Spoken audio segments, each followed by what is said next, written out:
Bless the Lord, O my soul. Bless All right, welcome back, everybody, to the Daily Step Podcast. Again, hope you guys are doing okay. Hope you guys are enjoying this wonderful Sunday evening. I hope that you all had a chance to get out and go to church and fellowship with other believers.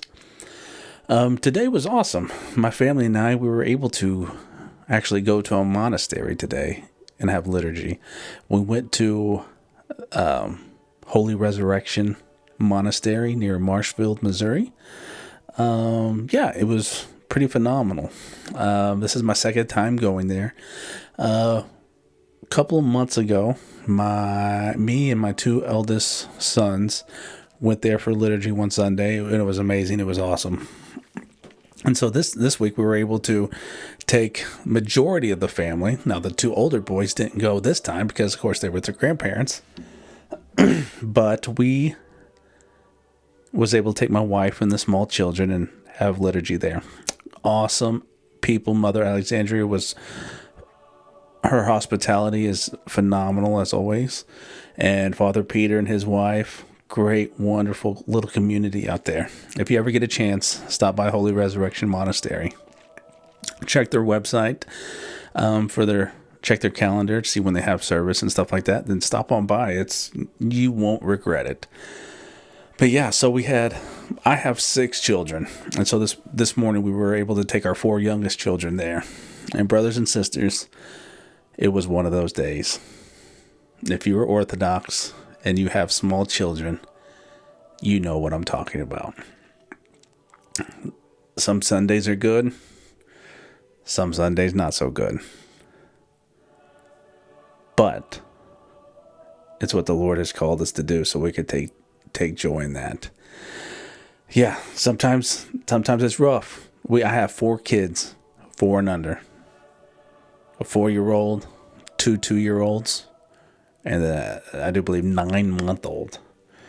And so we, of course, for all you non-Orthodox out there, we have what you guys would call integrated worship. That means we all worship together as one family. The kids don't go off to Sunday school or other classes during the liturgy. We all worship together as one. And so with that comes some struggles for the parents. As you can imagine, some Sundays kids are awesome. They're enjoying it. They're happy. They're content. Some Sundays they are not.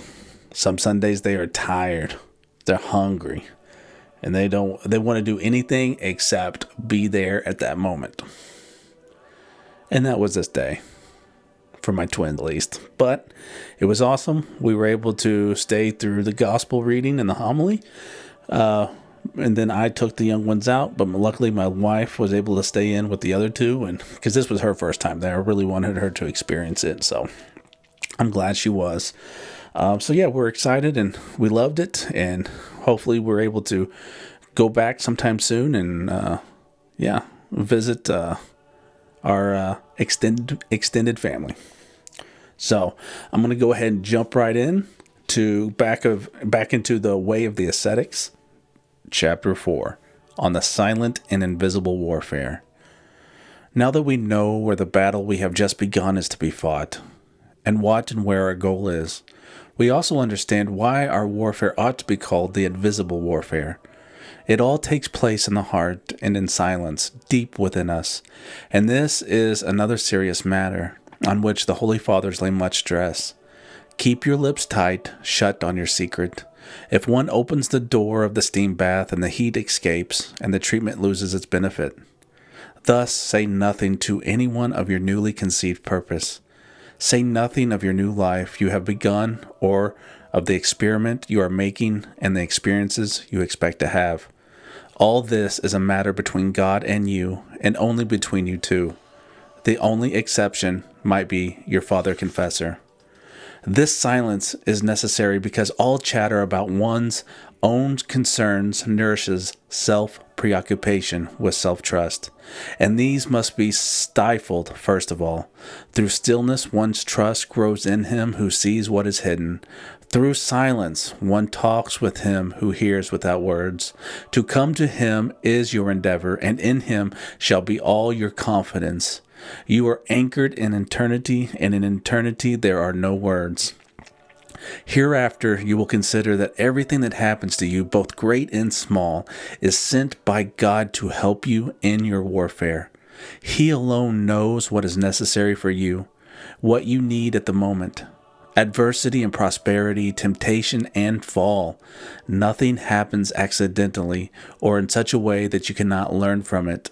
You must understand this at once, for this is how your trust grows in the Lord, whom you have chosen to follow. Still another piece of information the saints offer on the way. You should see yourself as a child who is setting out to learn the first sounds of letters and who is taking his first tottering steps.